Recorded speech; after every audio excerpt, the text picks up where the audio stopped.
आज की video start करने से पहले एक सिंपल सा क्वेश्चन है आप लोगों के लिए। जरा देखते हैं आप अनुमान सही लगा पाते हैं या नहीं। क्वेश्चन बहुत ही सिंपल है, आप लोगों को गेस करना है कि इंडिया के कितने परसेंट घरों में टीवी सेट मौजूद है। इंडिया के कितने परसेंट घरों में टीवी सेट मौजूद है। आसान करने के लिए आपको ऑप्शंस भी दे देता हूँ। 10 से 20%, 20 से 30%, 40 से 50% या फिर 60 से 70%।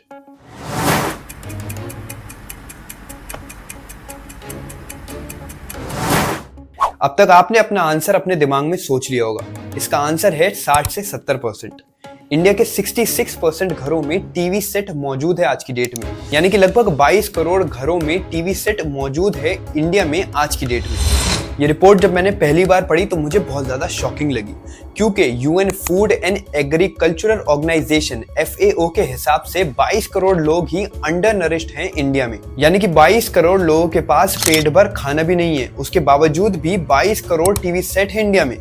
ऑब्वियसली इंसान की भूख और टीवी का कोई भी कनेक्शन नहीं है, लेकिन उन दोनों को हमने इसलिए कंपेयर किया ताकि हम समझ पाएं कि जहां पर इंडिया को अभी भी काफी सेक्टर्स में डेवलपमेंट आना बाकी है, इंडिया को अभी भी काफी जगहों पर सुधार आना बाकी है, उसके बावजूद भी इंडिया की मेजर पॉपुलेशन को एक्सेस है टीवी की। इंडिया में लगभग 90 करोड़ लोग टीवी देखते हैं, जिनमें से 8% लोग देखते हैं न्यूज चैनल्स। अब टीवी चैनल्स कोई लौता सोर्स तो है नहीं न्यूज का इंडियन पॉपुलेशन के लिए। इसके अलावा इंडिया में लोग मैगजीन, न्यूज़पेपर, वेबसाइट्स ऐसी जगहों से भी न्यूज को एक्सेस करते हैं। द हिंदू ने एक सर्वे पब्लिश किया जिसमें परसेंटेज वाइज इंडिया में लोग न्यूज को कैसे एक्सेस करते हैं वो शो करा गया था, जिसमें 70% लोग न्यूज को एक्सेस करते हैं न्यूज चैनल्स के द्वारा, 48% लोग न्यूज को एक्सेस करते हैं न्यूज़पेपर पढ़ के, एंड 37% इंडिया में लोग न्यूज को एक्सेस करते हैं अलग अलग वेबसाइट्स के through. Clearly newspapers and news channels ऐसी दो सर्विसेज हैं इंडिया में जहां से लोग सबसे ज्यादा न्यूज को एक्सेस करते हैं। इन दोनों में जो भी ट्रेंड चल रहा होता है वो हमारी डेली टॉक्स बन जाता है। चाहे आप न्यूज़पेपर्स और न्यूज चैनल्स देखते हो या नहीं, हम सभी इसकी न्यूज से इन्फ्लुएंस जरूर होते हैं, और ये दोनों सर्विसेज बहुत ज्यादा पावर होल्ड करती हैं।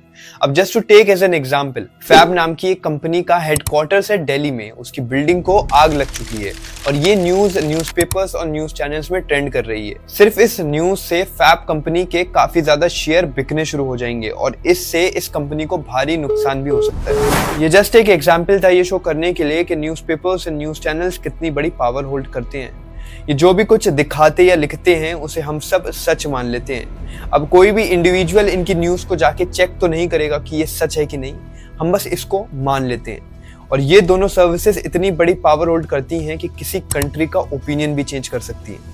अब ऑब्वियसली इतनी बड़ी पावर है जो मास पॉपुलेशन का ओपिनियन चेंज कर सकती है, तो इसे बड़ी बड़ी कंपनीज और गवर्नमेंट अपने फायदे के लिए यूज करना चाहती हैं और करती भी हैं। न्यूज़पेपर्स और न्यूज चैनल्स को अपने इशारों पर ये बड़ी बड़ी कंपनीज और गवर्नमेंट नचाती हैं 3 स्ट्रैटेजी के द्वारा: advertisement, slab strategy and ownership strategy के द्वारा।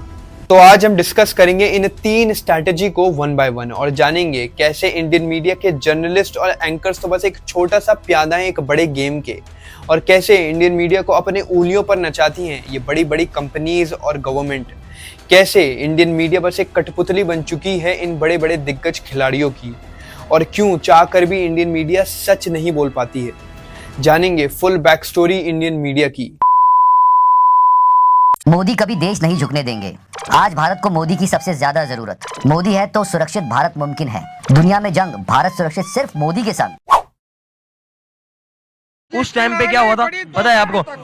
उस टाइम पे ना भारत के अंदर वो नहीं था, वो नहीं है जो आप समझना चाह रहे हो ना, वो डिजिटल नहीं है। The sharing of biased and false news has become all too common on social media. More alarmingly, some media outlets publish things simply aren't true without checking facts first. Unfortunately, some members of the media use their platforms to push their own personal bias and agenda to control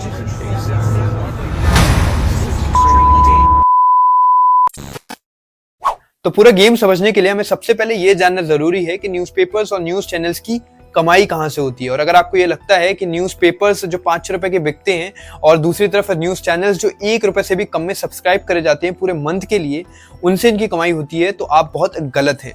इनकी main source of income होती है advertisement. आपको detail में example से समझाता हूँ।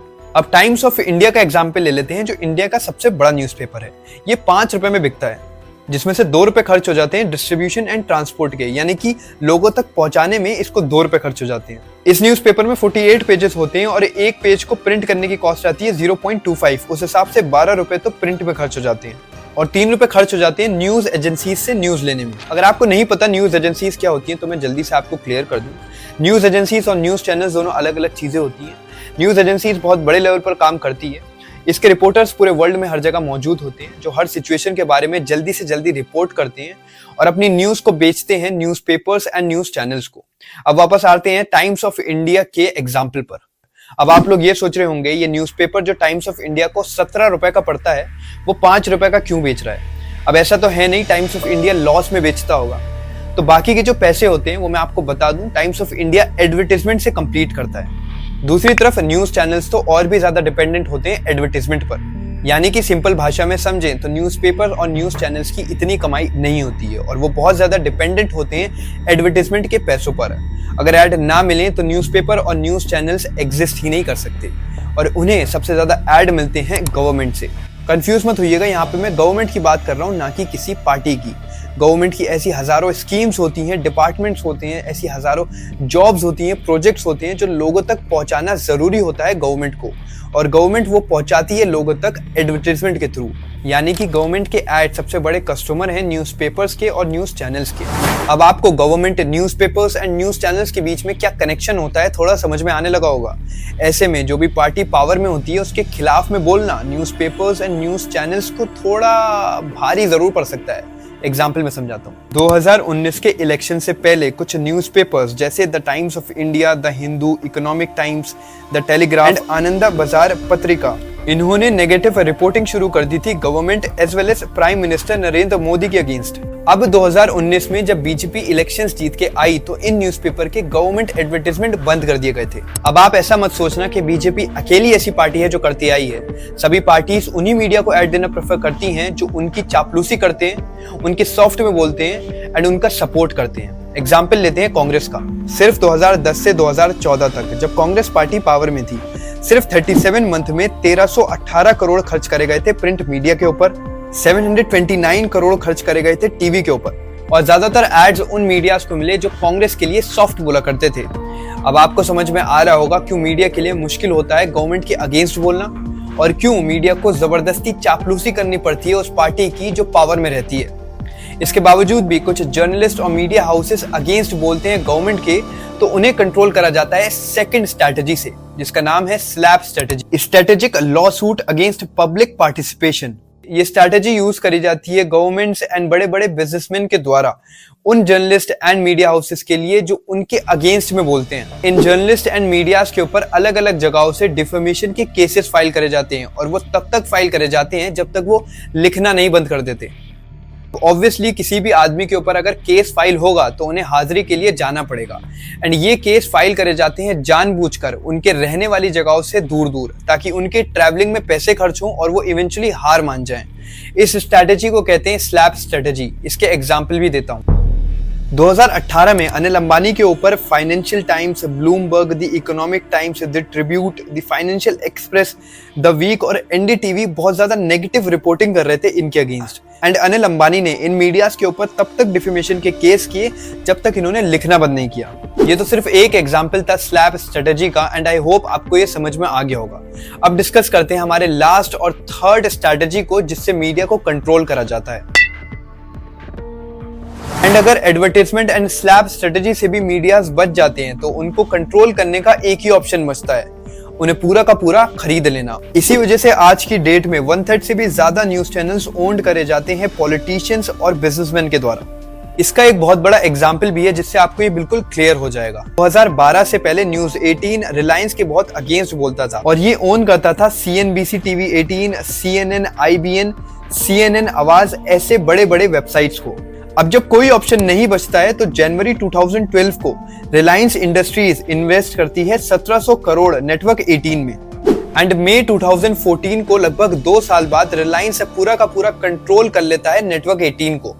तो ये एक सिंपल सा एग्जाम्पल था जिससे हमें पता चला कि बड़ी बड़ी कंपनीज और गवर्नमेंट कैसे पूरा का पूरा ओन ही कर लेती हैं उस मीडिया को जो उनके अगेंस्ट बोलता है अगर कोई ऑप्शन नहीं बचता। तो अब आपको समझ में आ चुका होगा कैसे इन बड़ी बड़ी कंपनीज और गवर्नमेंट्स कंट्रोल करती हैं मीडिया को। तो ये थी पूरी एंटायर बैक स्टोरी हमारे इंडियन मीडिया की। आई होप ये आपको समझ में आई हो एंड आपको थोड़ी नॉलेज मिली हो कि इंडियन मीडिया कैसे काम करती है। अगर आपको ये वीडियो पसंद आई हो तो कमेंट में जरूर बताएं। See you next time, bye bye.